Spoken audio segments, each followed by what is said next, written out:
Pois bem, bom dia a todos. É com grande satisfação que damos início a mais um painel tributário preparado pela equipe técnica da CCA Bernardon. Eu me chamo Reginaldo da Silva dos Santos, vou tratar da legislação federal. Na sequência, o colega Alexandre irá falar da legislação estadual e, por último, o colega André irá falar da legislação previdenciária. Com relação à legislação federal, o primeiro assunto que a gente traz diz respeito à prorrogação dos prazos para a adesão aos acordos de transação de débitos inscritos na Procuradoria da Fazenda Nacional. Através da portaria 1701, de 23 de fevereiro, publicada no dia 25 de fevereiro, a Procuradoria-Geral da Fazenda Nacional prorrogou o prazo para o ingresso no Programa de Retomada Fiscal e do Programa de Regularização Fiscal dos Débitos do Regime Especial Unificado de Arrecadações de Tributos e Contribuições devidos pelas microempresas e empresas de pequeno porte, Simples Nacional. Então agora, com essa nova portaria, poderão ser negociados, nos termos da portaria 11.496/2021, os débitos inscritos em dívida ativa da União e débito do Fundo de Garantia de até 26 de fevereiro de 2022. Então, os débitos inscritos em dívida ativa até 25 de fevereiro de 2022, eles poderão ser objeto de renegociação. É lógico que os contribuintes que já possuem acordos firmados até 25 de fevereiro, que era o prazo que estava em vigência anteriormente para adesão, aqueles contribuintes que já aderiram àqueles programas até o dia 25 de fevereiro e que tenham débitos inscritos em dívida ativa após as transações que realizaram, eles vão ter o direito também de repactuarem essas negociações, incluindo os novos débitos que não haviam sido inscritos até a data da negociação, poderão incluir esses débitos dentro das respectivas modalidades de adesão, né? Então, os contribuintes que aderiram em dezembro e que tiveram débitos inscritos em dívida ativa em janeiro e fevereiro, eles podem agora, por opção, reenquadrar esses novos débitos dentro das suas respectivas modalidades de transação. O prazo para adesão a essa transação, a nova transação para os contribuintes que ainda não aderiram, ou para a inclusão de novos débitos, repactuação, é 29 de abril. Então, no dia 29 de abril de 2022, até às 19 horas, encerra-se o prazo para mais esta abertura que a Procuradoria-Geral da Fazenda Nacional possibilita de renegociação. Ali tem várias situações de renegociação, né? Débitos de pequeno valor, tem renegociações com descontos de multa e juro, que pode atingir até 70% do débito ou 50% do débito, débitos de pessoas físicas, pessoas jurídicas, e também, como eu falei ali no início, débitos dos simples empresas no âmbito do Simples Nacional. Então tem uma série de possibilidades de negociação. Para fins da adesão, os contribuintes precisam acessar o site da Procuradoria e preencherem lá as informações que são solicitadas para fins de enquadramento dos seus débitos, né, e das modalidades de parcelamento. Então fica reaberto até 29 de abril essa possibilidade de renegociação dos débitos inscritos em dívida ativa e débitos do Fundo de Garantia, também inscritos em dívida ativa, até 25 de fevereiro de 2022. Agora, o segundo assunto que a gente traz para apresentar ao senhor diz respeito à abertura, né, do prazo de entrega das declarações de imposto de renda das pessoas físicas, a famosa declaração de ajuste anual do exercício 2022, ano base, ano calendário 2021. Com relação à obrigatoriedade de apresentação das declarações de 2021, exercício 2022, a Receita Federal não trouxe nenhuma alteração em relação aos limites que já existiam em 2020. É lógico que isso se deve ao fato de que não houve nenhuma alteração de atualização da tabela e nem de alíquotas de tributação. Então, os limites para a obrigatoriedade de tributação permanecem os mesmos de 2020, que nós podemos ver agora.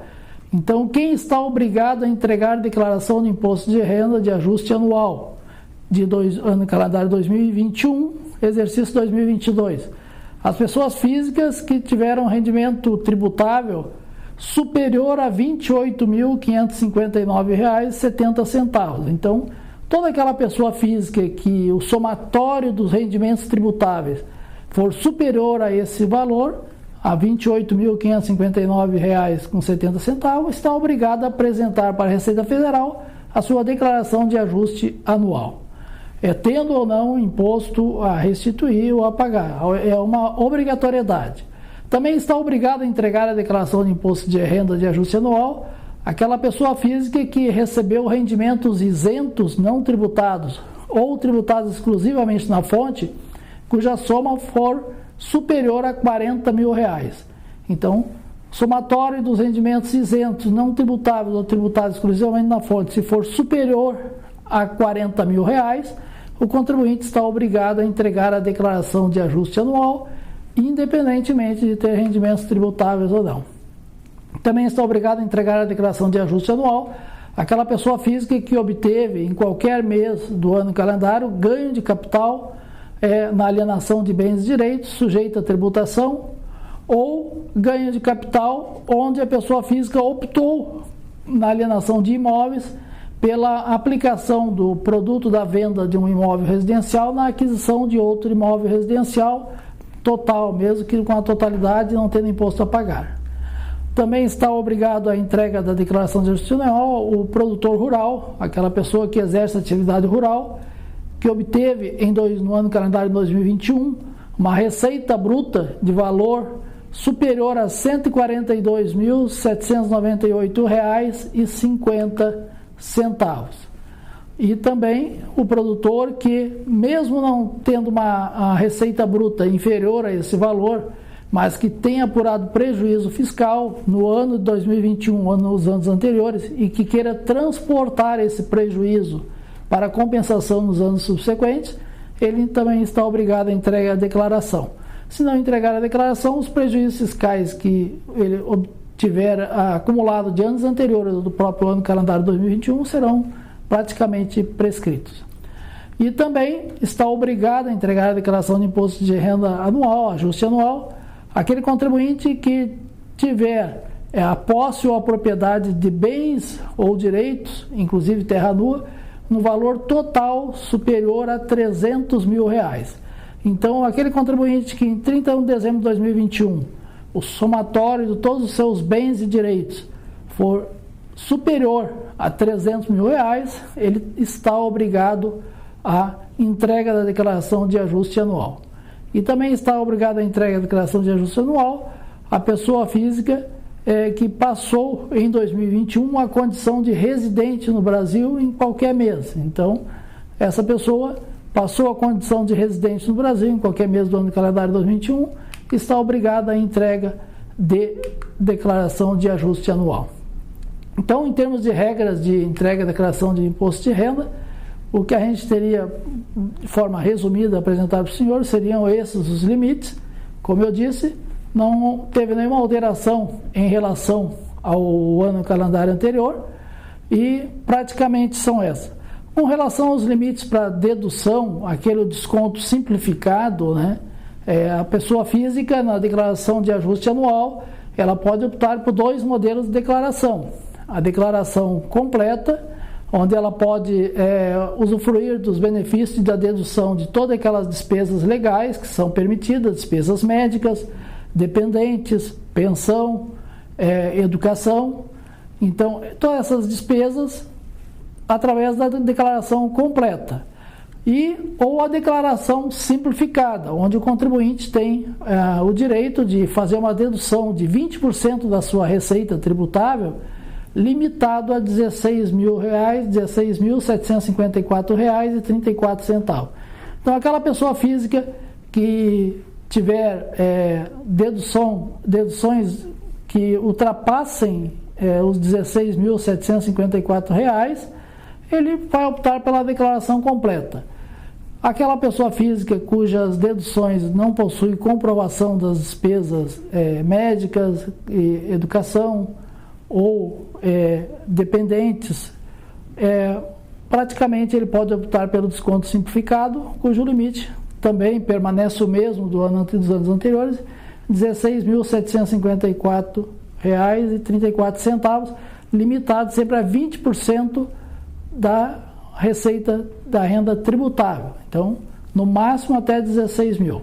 Se a pessoa tem uma renda tributável cujos 20% ultrapassa 16 mil e ela tem documentos que comprovem acima de 16 mil, ela pode optar pela declaração completa. O prazo de entrega da declaração é até o dia 29 de abril.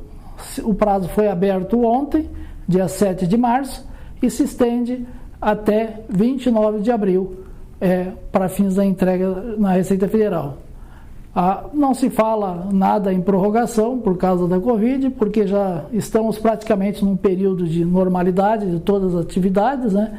E não tem nada mais assim que talvez que justifique uma prorrogação por hora. É lógico que vamos aguardar o desenrolar do que vai acontecer dentro do mês de março, abril, mas o prazo praticamente é esse que está fixado. Então, com relação à área federal, o recado que a gente gostaria de transmitir aos senhores foram esses. Desejamos a todos uma ótima semana e nos encontramos no próximo painel tributário. Um abraço a todos.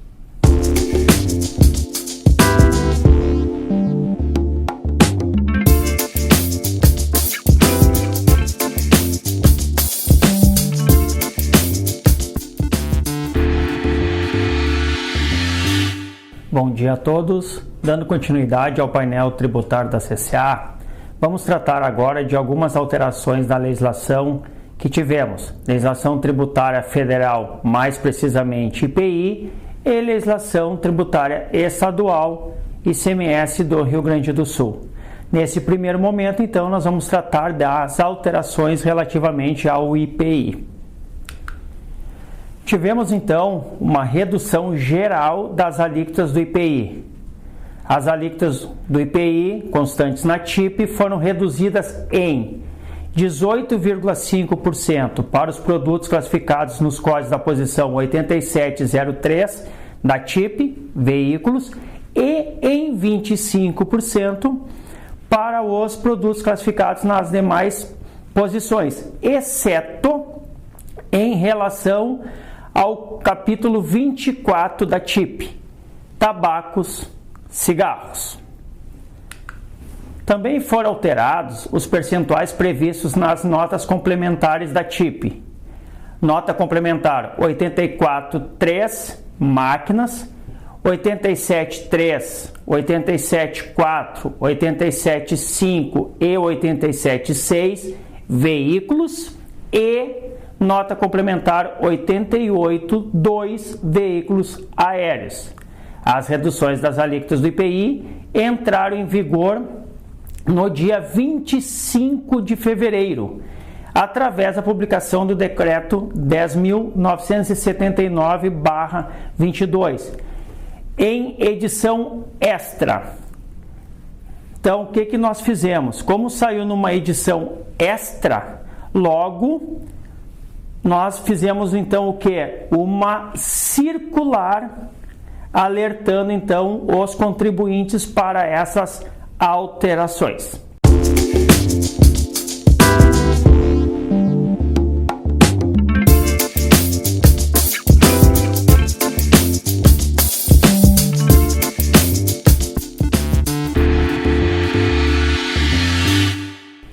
Em relação à legislação estadual, então, a primeira alteração que tivemos diz respeito ao programa Refaz PDA-RS, para quitação ou parcelamento de créditos tributários de ICMS relacionado às operações com pão de alho.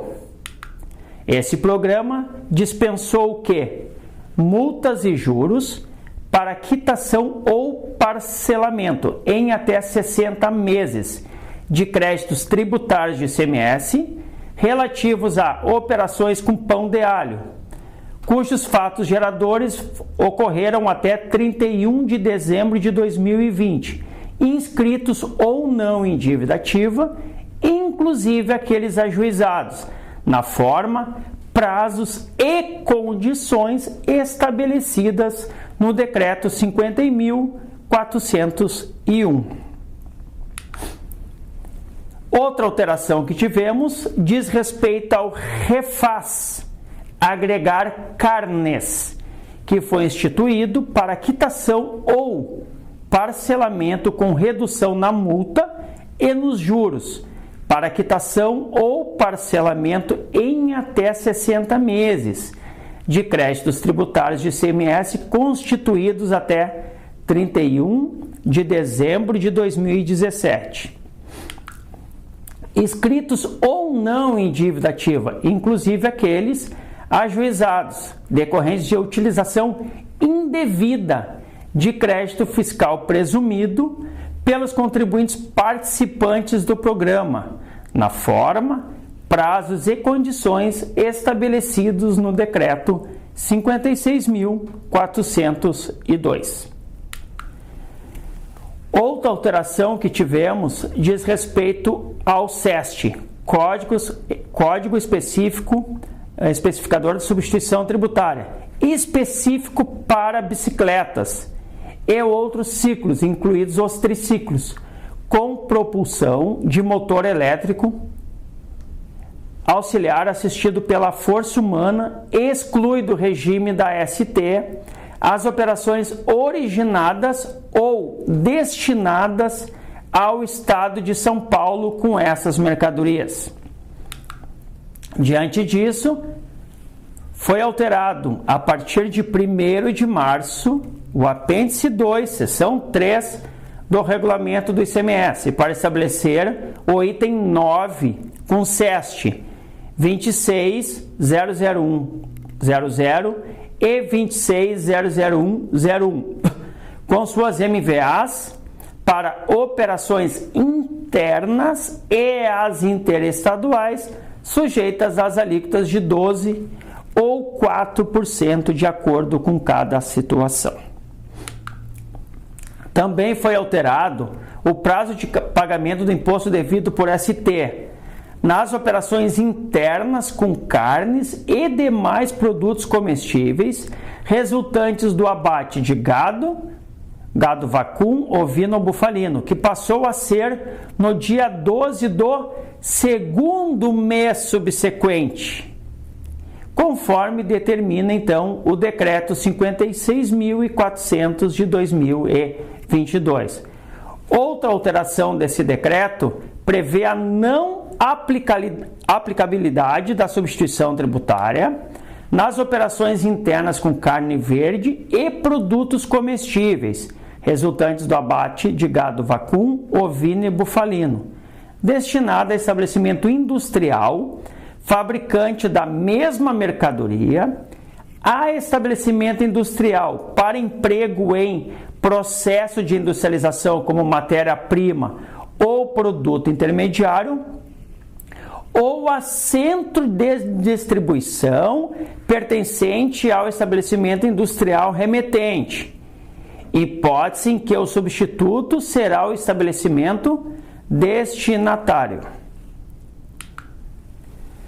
Agora, em termos de orientações normativas do Rio Grande do Sul, informamos que foi alterada a relação de distribuidores hospitalares para fins de inaplicabilidade da substituição tributária prevista no livro 3º, artigo 103, parágrafo 3º do regulamento do ICMS.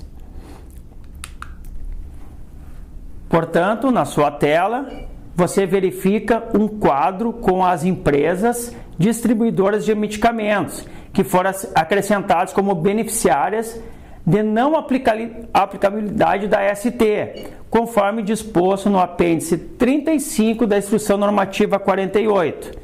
Ou seja, essas empresas são Delphi, distribuidora de medicamentos, DMC, distribuidora comércio de medicamentos, e Laboratório Brown. Por outro lado, no outro quadro, que agora está na sua tela, são indicadas diversas empresas que foram excluídas da relação de contribuintes que gozavam da inaplicabilidade da substituição tributária e agora passaram a ser responsáveis pelo ICMS-ST. Ou seja, quem são esses clientes, quem são esses distribuidores então? CID, Comercial Distribuidora de Medicamentos, Distribuidora de Medicamentos Santa Clara, Manganelli, Tesser Materiais Hospitalares, EDIG, Comércio de Produtos para a Saúde, Prolab, Comércio e Representações, Cristal, Distribuidora de Medicamentos, MCW, Produto Médico e Hospitalares. O efeito dessas alterações na relação de distribuidores hospitalares ocorreu a partir de 1º de março de 2022. Eram essas as informações da área fiscal vinculadas ao IPI e ao ICMS do Rio Grande do Sul que gostaríamos de transmitir nessa oportunidade. A seguir, o colega André vai comentar as alterações da legislação previdenciária. Um bom dia e uma ótima semana a todos. Muito obrigado pela sua atenção e até o próximo painel tributário da CCA.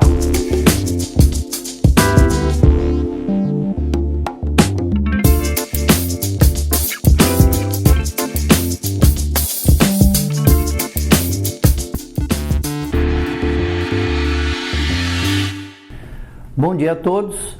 Na semana passada não tivemos alterações relevantes na legislação previdenciária. Basicamente, temos a destacar as alterações promovidas pelo Comitê Gestor do Simples Nacional, que, dentre outras disposições, promoveu a inclusão das seguintes atividades entre aquelas autorizadas ao enquadramento como microempreendedor individual.